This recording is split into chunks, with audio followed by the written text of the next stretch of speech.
kalian kalau mau tumbuh aja. Kalian jangan mikirin kayak 2 tahun ke belakang atau misalkan 3 tahun ke belakang tuh udah ada loh hal-hal terjadi kayak gini tuh.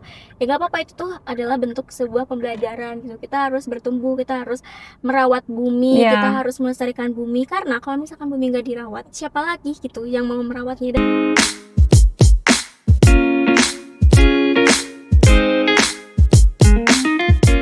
Halo guys, welcome to FDT Roadcast. Hari ini aku Nazfa. Hari ini aku mau ngobrol sama salah satu teman aku ya, Genzi. Tapi kita kayaknya harus cari dulu dia di mana ya dia.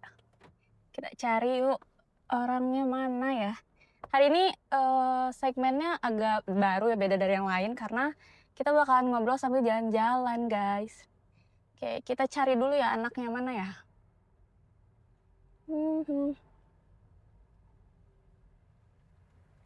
Nah, itu dia. Ada nih. Hai, Radwa. Kamu dari mana nih, Wak? Aku dari kampus sih. Dari kampus. Ih, Iya. sumpah panas banget ya hari ini ya. Sumpah iya bener banget lagi. Nah, hari ini kita mau ngobrol sama Radwa lagi nih, temen aku, Genzi lagi. Tapi sambil jalan-jalan lah ya, Wak, biar lebih Gak enjoy bosen. nggak sih kita nge-roadcast sekarang. Segmen baru nih, roadcast. Kamu dari mana tadi sebelum jemput aku? Aku dari Bandung sih. Macet ya di sana tadi? Iya macet, makanya panas banget. By the way kan kayaknya kita seru deh ngobrol buat sesuatu yang lagi ramai sekarang nih, Wak. Lagi hype banget nih kan di TV gitu kan, di berita-berita tentang bencana alam yang terjadi di Sumatera. Maksudnya Sumatera Utara sekarang yang di Aceh Di itu ya. Aceh di Kabupaten Tamiang itu ya. Tamiang itu, ya Allah. Itu hampir seluruh kabupaten gak sih? Semua. Iya, terus kan yang sebelumnya juga di Padang ya. Iya. Di Sumbar itu. Seluruh Aceh, tapi yang kayak dampaknya tuh mungkin kayak parah sih sebenarnya, cuman kayak ada 1-2 kabupaten yang nggak terlalu parah gitu, tapi sama aja terdampak banjir.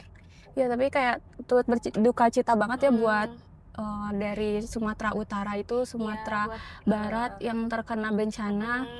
Tapi sebenarnya mungkin masih banyak orang yang mungkin mikir itu cuman bencana alam aja gitu loh, Wak.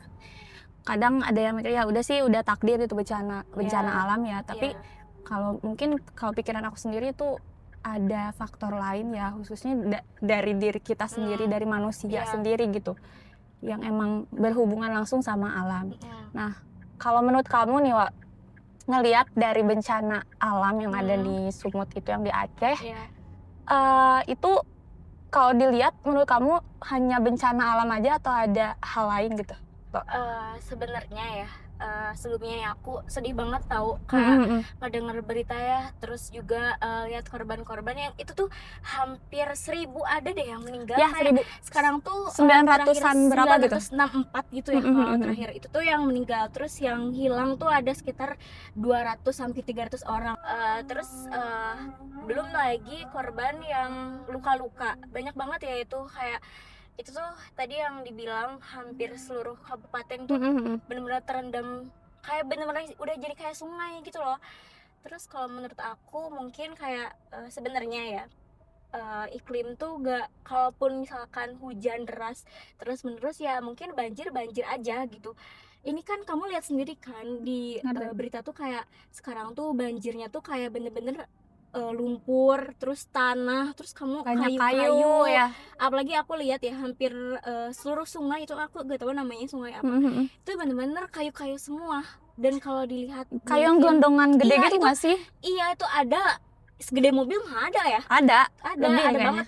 Mobil terus, yang gede gitu kayak truk gitu kali. Terus kalau dipikir-pikir itu ya balik lagi ke ulah manusia nggak sih? Kayak kamu tahu nggak sih 24 tahun terakhir gitu ya, dari 2020 sampai 2024 sekarang, itu tuh sebenarnya hutan di Sumatera tuh luas banget.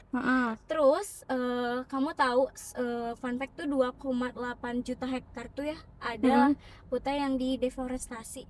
Itu tuh penggundulan yang itu ya, penggundulan itu tuh yang penggundulan hutan kayak secara itu tuh, permanen itu kan. Iya, 28%-nya itu adalah yang ilegal, yang nggak diketahui gitu, kayak siapa yang nyuruh, terus buat apa, itu tuh nggak tahu buat apa gitu. Jadi ya kalau bisa disimpulin sih, sekarang tuh dampak dari banjirnya tuh bukan karena curah hujan yang tinggi aja sih kalau menurut aku, tapi adalah satu dua hasil usil Ya. tangan manusia, siapa Mungkin lagi. kalau buat curah hujan emang iya kali Hmm. ya, karena kan katanya itu tuh curah hujan untuk 1 bulan tuh langsung di satu Iya, hari iya, itu. iya bener. Jadi emang langsung mungkin Apalagi kan banjir. 4 hari ya kalau nggak salah. Hah, 4 hari nggak iya, iya. reda kan hujannya. Tapi serem banget sih sumpah, kayak Sumpah, ngelihat iya bener. kayak tsunami Aceh dulu juga Sedih banget. mungkin kayak 11-12 sama yang Iya, sekarang juga ini kayak gitu. kiamat kecil lah ya. Ya kiamat gitu. kecil, sedih banget ya ngelihatnya. Mm. Tapi kalau menurut kamu bencana kayak gini tuh biasanya sering dianggap tuh kayak bencana alam, padahal Aja, ada peran manusia atau gimana gitu? Yang tadi balik lagi. Kalau menurut aku ya pasti sih ada salah satu peran manusia yang masih kayak sekarang aja kalau misalkan banjir hujan gitu, itu kan mungkin kalau ada apa sih namanya pohon-pohon, pasti tuh pohon-pohonnya tuh yang akar-akarnya tuh nyerap dong, maksudnya kayak terus nyerap si airnya atau apa. Tapi kan faktanya sekarang tuh banjir itu banyak banget lumpur tuh kan dari hasil tanah longsor ya kan itu tuh. Jadi kayak ya tangan-tangan jahat manusia yang enggak berkemanusiaan, yang nggak mikirin dampak panjangnya kayak gimana gitu ya, dampaknya kan sekarang gitu. Iya. Ya, Tapi kalau misalnya ngelihat secara mungkin spiritual gitu ya, wah ya. Kita kan sebagai orang Islam gitu, agama Islam sebenarnya ada juga tahu dicantumin di Al-Qur'an gitu loh. Ya salah satunya emang kayak bencana alam maupun di darat, di laut itu sebenarnya emang ulah tangan manusia itu sendiri. Dan kejadian itu udah tuh ada emang gitu ya, dari sananya tuh udah emang kayak gitu. Tapi kalau kamu ngelihat nih sebagai Gen Z kan kita sebenarnya jauh ya dari kita di Jawa, tapi kita di kan Sumatera ya. itu di Sumatera. Ngelihat jauh gitu tapi kayak ngerasa deket banget gak sih si bencana ini tuh sama kita, kayak ngerasa banget gitu gimana? Deket banget lah. Menurut kamu apa yang bikin deket banget sama kita nih bencananya? Pertama karena kan Sumatera dan Aceh itu kan termasuk wilayah Indonesia ya, dan itu kan wilayah yang negara yang kita tempati sekarang gitu. Terus kan sedihnya tuh kayak negara kita loh ya, walaupun itu misalkan bukan di daerah kita, tapi kan itu etis di negara yang kita sekarang berpijak gitu ya. Betul. Terus kedua, sekarang tuh kan apa ya, kayak di era yang benar-benar berita tuh nggak cuman ada di TV, kayak di TikTok, di Instagram. Jadi kita kan ngelihat tiap harinya tuh, kita ngelihat updateannya gitu, kayak hari ini updateannya kayak gimana gitu. Itu mungkin kayak salah satu faktor yang jadi ke bawah lah ya, sama kita tuh feelingnya tuh kayak sedih ya gitu, karena benar-benar literally tiap hari tuh kita ngelihat berita itu gitu. Terus walaupun nggak secara langsung gitu ya, tapi kita bisa lihat nih secara virtual kalau emang kejadiannya sangat-sangat mencekam. Lihat gak sih yang kota ya daerah Tamiang itu sekarang udah kayak kota zombie aja. Iya, dia bilang kayak kota zombie. Terus semua mobil-mobil tuh sih di mobil-mobil tuh ya selalu ada mayat. Iya, itu serem sih. Iya, kayak ngebayangin mungkin orang-orang tuh ini mobil-mobil yang emang diamanin sama yang punya gitu ya. Padahal itu buat salah ini satu banjir, padahal di mobil dalamnya gitu, mobil yang terkena gitu. Sumpah sih sedih banget. Makanya katanya udah bau bangkai juga kan di sana tuh, kayak serem banget sih. Kamu kayaknya kita kalau di sana gimana ya? Aduh, nggak kuat lagi.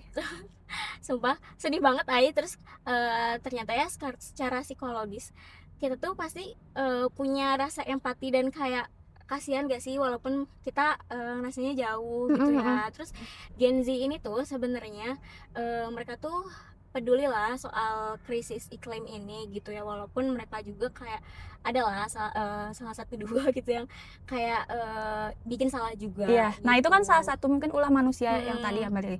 Menurut kamu ulah manusianya tuh kayak gimana sih yang bikin bencana alam terjadi tuh? Kalau ngelihat sekarang di Sumatera yang terjadi ya, ya lihat aja sekarang kan banjirnya tuh, kamu tahu kan berita yang sungai itu yang tadi kita omongin di awal, kayak kayu, bener-bener kayunya tuh bukan kayak ranting yang dari pohon gitu loh, itu bener-bener kayu yang batangan yang banget. Iya, gelondongan yang segede mobil ada gitu. Itu kayak hasil siapa gitu, hasil manusia juga kan itu gitu, kayak bekas ataupun kayak yang mau dikirim atau entahlah gitu ya, kita nggak tahu juga gitu. Meskipun katanya kan itu emang pure Iya. tumbang sendiri. Mm-mm. Tapi kalau Tapi ngelihat nggak mungkin dari nggak sih kalau dilihat dari nyatanya faktanya dan kita lihat sendiri gitu ya. nggak percaya juga sih. Itu kayak bener-bener kayak si apa sih namanya, si batang-batang pohon itu bener-bener rapih gitu loh, bukan yang kayak ke apa sih, runtuh sendiri atau gimana. Itu tuh kayak bener-bener rapi dan kayak ada polanya gitu loh. Terus aku juga baru sempet lihat ya tadi banget, katanya yang di gelondongan batang itu tuh emang udah ada stiker-stikernya gitu loh. Stiker-stiker Jadi kayak dari apa ya, mungkin ya sama pemerintah itu sendiri ya, tapi nggak tahu juga ya. kita juga nggak mau Iya. kita juga nggak mau mengasumsikan, takutnya kan kita juga salah gitu ya, beritanya nggak benar atau gimana gitu. Tapi siapapun orang yang melakukan itu ya, mereka tuh jahat dan gak mikirin dampaknya gitu. Tapi kenapa ya manusia kayak nggak mikirin dulu akibatnya gitu. Nanti kalau misalnya kayak ya deforestasi gitu kan, deforestasi gitu nggak ya. mikirin apa ke depannya kayak gimana gitu.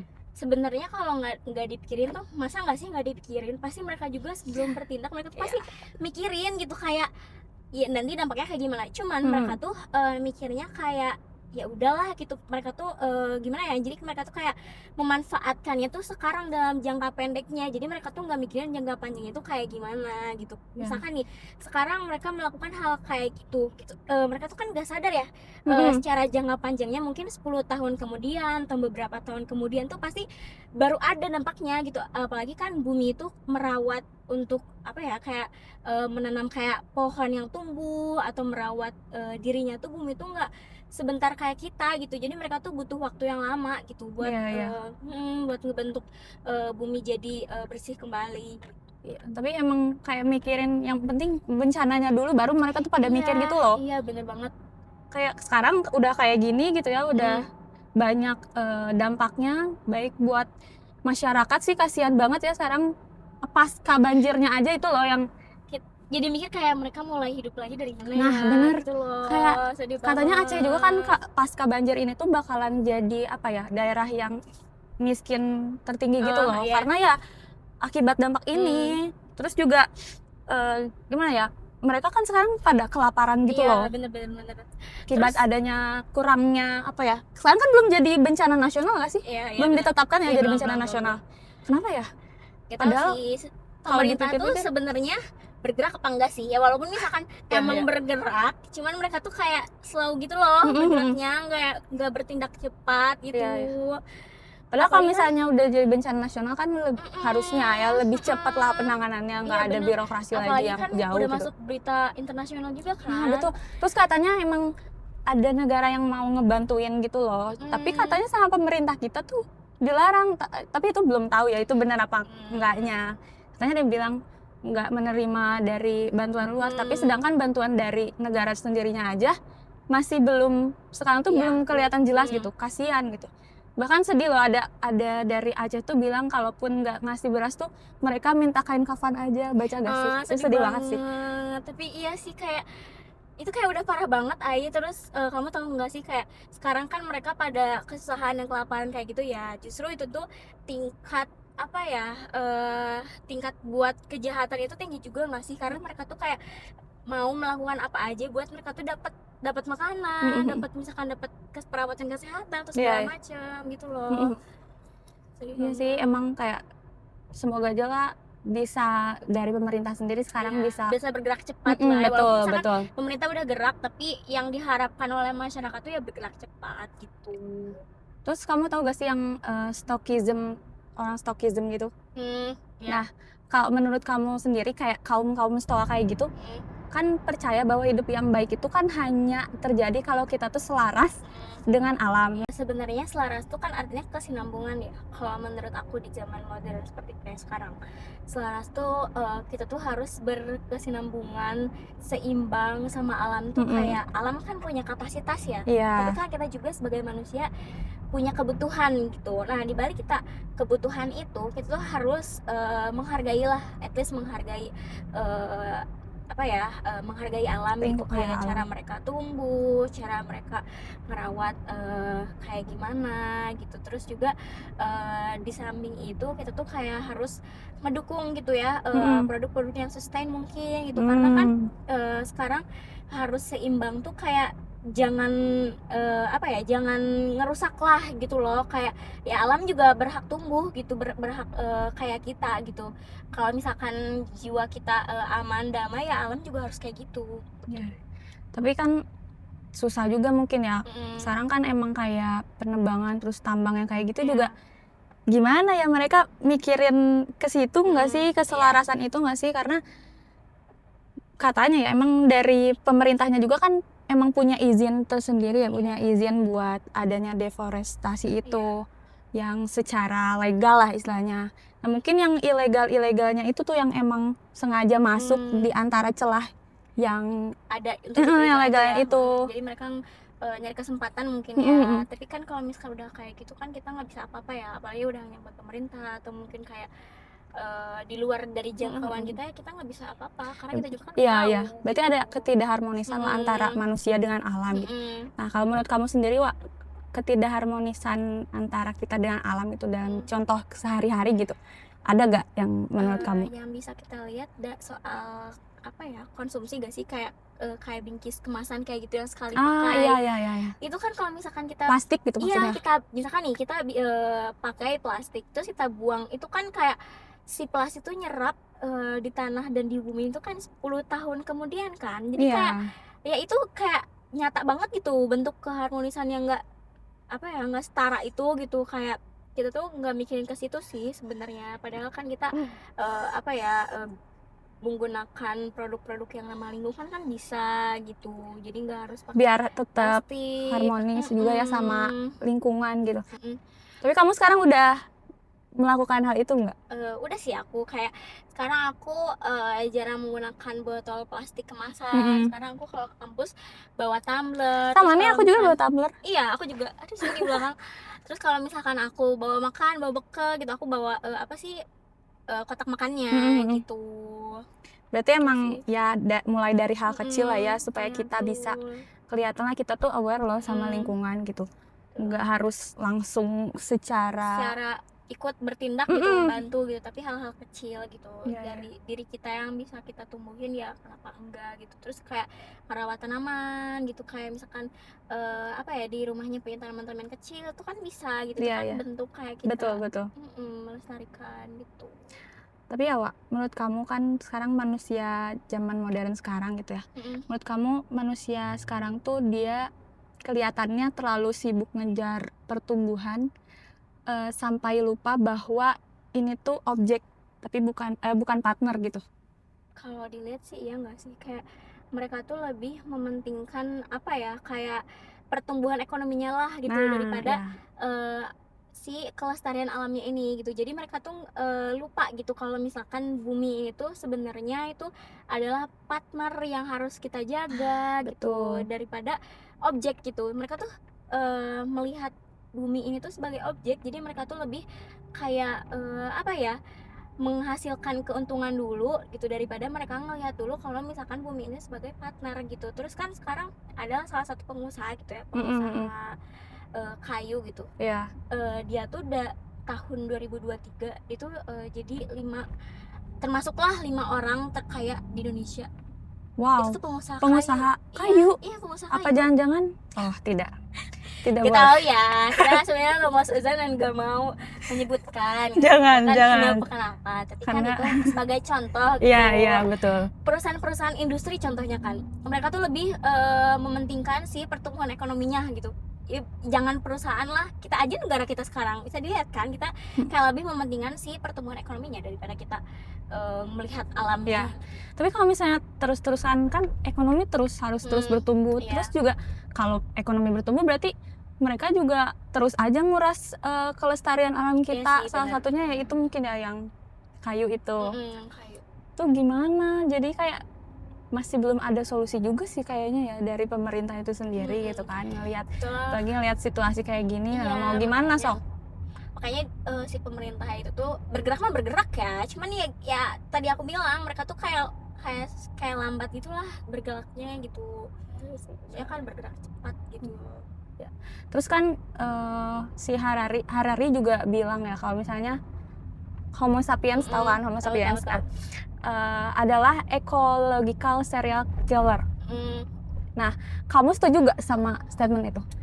Kalau dilihat dari sejarah sih iya ya, karena kan dia bilang setiap manusia berpindah-pindah tempat itu pasti ada kerusakan yang terjadi. Contoh kayak habitatnya, iklimnya, apa segala macam yang berhubungan dengan alam. Tapi kalau misalkan dilihat dari sekarang kan emang buktinya nyata kan. Jadi itu tuh sebenarnya kayak dari sejarah juga kan udah kayak gitu. Terus sampai sekarang sih manusianya itu emang kayak gitu pola pikirnya dan sifat dan kelakuannya kayak gitu. Sebenarnya kita tuh bisa berubah kayak apa yang dikatakan sejarah tuh misalkan benar nih, tapi kan misalkan ada yang salahnya, setidaknya kan kita bisa merubah itu. Tapi kalau dilihat ini banget gak sih, sama banget kayak yang di Indonesia sekarang? Iya, kejadiannya makanya itu kayak kerusakan mana kayak gitu. Pola gak sih, maksudnya kayak sekarang kan bencana alam yang terjadi itu kan bisa dikatakan dulu juga adalah kayak gini, tapi bentuknya bukan banjir. Kayak misalkan tambang kan juga sama kan gitu. Jadi kan ya tadi aku bilang tuh sebenarnya pola, tapi si bencana alamnya aja yang beda gitu. Tapi kan tetap bencana alam ya, kerusakan alam gitu loh. Mungkin karena sekarang lagi musim hujan ya kebanjir, tapi kalau misalnya lagi kemarau bisa jadi kebakaran, kekeringan, kebakaran hutan kayak gitu kan. Tapi menurut kamu apa sih yang bikin manusia tuh tetap ngerusak padahal udah tahu gitu dampaknya kayak gini sih? Sebenarnya manusia tuh kan pada dasarnya mereka pengen tumbuh ya, jadi mereka juga pasti memikirkan alam gitu. Tapi mereka tuh yang tadi aku bilang, mereka tuh kadang gak mikirin jangka panjangnya. Jadi mereka tuh kayak tumbuh gitu, mau tumbuh, tapi mereka tuh cuman mikirin jangka pendek. Kayak misalkan mereka melakukan sesuatu, tapi mereka tuh gak mikirin jangka panjangnya. Misalkan 10 tahun ke depan lah hitung gitu ya, si alamnya tuh bakal kayak gimana gitu loh. Jadi mereka tuh cenderung memikirkan apa ya, jangka pendeknya tanpa memikirkan jangka panjangnya. Manusia tuh kayak gitu sebenarnya. Makanya ada SDGs itu, makanya itu kan dibuat ya buat katanya buat sustainability kita kan nanti ke depannya kayak gimana. Nah, tapi kalau menurut kamu sendiri kita makin deket gak sama SDGs itu buat sekarang gitu di Indonesia? Jujur jauh sih. Jauh sih, bener sih. Apalagi yang ada berapa poin? 17 gak sih? 17 ya. Banyak kan? Iya. Salah satunya kemiskinan, terus yang alam juga ada ya, kelaparan. Sebenarnya SDGs itu kan niatnya baik ya, buat kayak apa sih namanya, kayak merawat bumi, melestarikan segala macam lah ya. Cuman ya itu manusia lagi ya, tapi ada manusia gitu yang nggak memanfaatkan itu, terus mereka nggak mikirin ke situ gitu. Jadi ya rusaknya juga sama kita sendiri gitu. Balik lagi ke manusianya sendiri gitu ya. Tapi kalau menurut kamu sendiri Gen Z nih, apa sih yang bisa Gen Z lakuin, gerakan apa sih yang bisa Gen Z lakuin buat supaya apa ya, kita tuh tetap menjaga alam lah. Kamu setuju gak sih Gen Z itu sebenarnya punya power yang besar? Setuju sih. Ya kan mereka tuh kayak punya suara yang lantang. Terus juga mereka tuh orang-orangnya berani gitu. Nah, ya kayak sih, keberanian Gen Z itu iya yang kan? Bener kan? Apalagi di media sosial udah itu Gen Z mantap sih. Nah, kalau menurut aku sebagai Gen Z itu kita harus memanfaatkan itu ya kawan-kawan. Jadi kita tuh harus setidaknya kita kayak memelihara bumi itu dengan hal yang kecil. Misalkan nih kita jangan terlalu impulsif ya sama barang-barang yang emang kayak nggak terlalu pakai lah gitu, harus pilih-pilih gitu, jangan lapar mata. Terus kedua, kita tuh harus kemana-mana sediakan tumbler dan bekal makan. Dimanapun kondisinya tumbler ya? Iya, karena kita harus mengurangi sampah-sampah plastik. Kemudian ketiga, kita at least kita edukasi lah ke teman gitu ya. Kalau misalkan teman nggak tahu, kita mengedukasi gitu. Kamu tahu nggak gini-gini ini tentang lingkungan gitu. Kita harus melestarikan dengan cara hal yang apa sih namanya, kayak bisa kita lakuin dulu sendiri gitu ya, sebelum kita langsung terjun ke lapangannya gitu. Terus kita harus apa ya, kayak buang sampah pada tempatnya.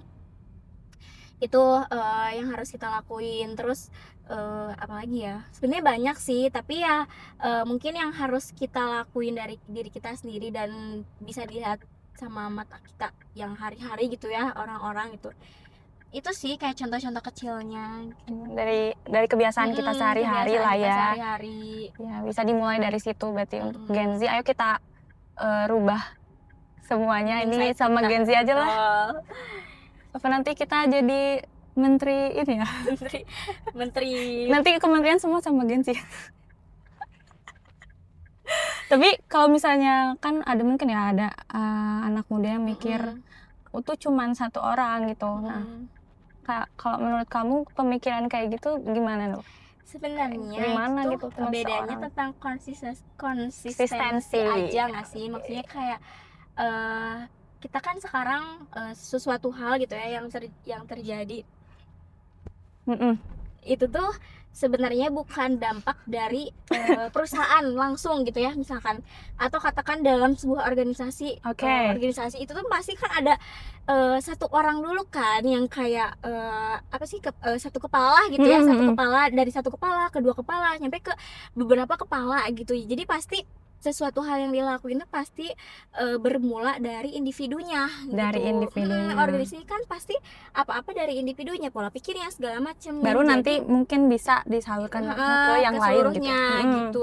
Contohnya kecil aja lah, salju. Itu kan bola salju itu kan gak bakal langsung ada bola salju kan. Pasti awalnya dari butiran-butiran kecil. Betul, kan? titik-titik. Ya, Dari hujan juga salju. sama dari individunya, dari satu orangnya gitu. Berarti jangan takut untuk memulai juga ya, apalagi buat kita ya anak-anak muda nih, generasi muda. Ayo kita ubah perubahan gitu, jangan pasif. Iya.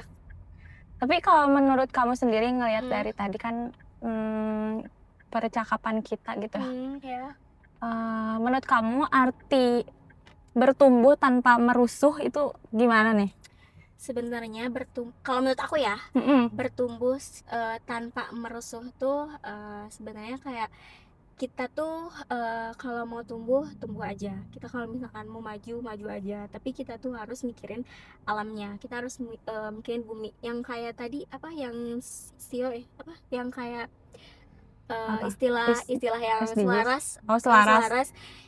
Itu sama. Jadi kita tuh kayak kita kalau misalkan mau tumbuh aja, tapi kita harus mikirin buminya. Kalau misalkan kita mau maju aja, tapi kita harus mikirin dampaknya gitu. Sebenarnya bertumbuh tanpa merusuh tuh sebuah bentuk kesadaran sih, sebuah bentuk kesadaran. Nah, itu tuh bukan sebuah pola yang jelek lah kalau menurut aku.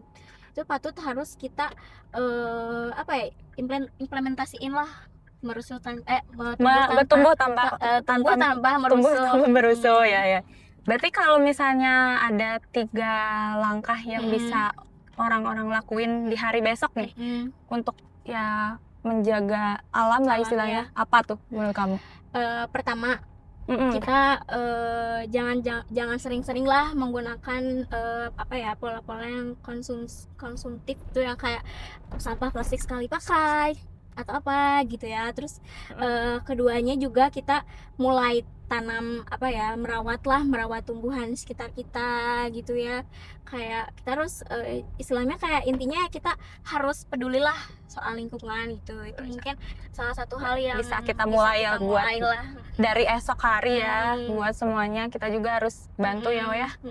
Tapi kalau buat Gen Z ada yang mau kamu tambahin nggak untuk konsep bertumbuh tanpa merusuh ini? Buat kita ya, orang-orang anak-anak Gen Z, anak-anak Gen Z, pesan aku buat kalian